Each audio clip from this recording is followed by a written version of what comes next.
Detente, no hagas tus taxes todavía si quieres comprar tu casa este año en el 2026. Mi nombre es Yanira Suárez y estoy aquí para ayudarte a crear el mejor plan de acción para que puedas comprar tu casa este año.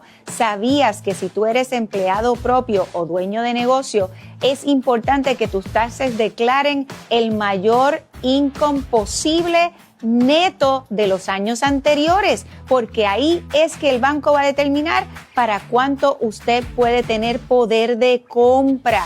Así que para más información y una consulta totalmente gratis antes de hacer tus taxes, envíame un mensaje privado o presiona el botón aquí en pantalla y será un placer para nosotros poder coordinar contigo para que puedas comprar la casa de tus sueños este año en el 2026. Taxes, no, con Yanira primero, porque aquí en el Yanira Team somos la mejor y la única opción para los latinos.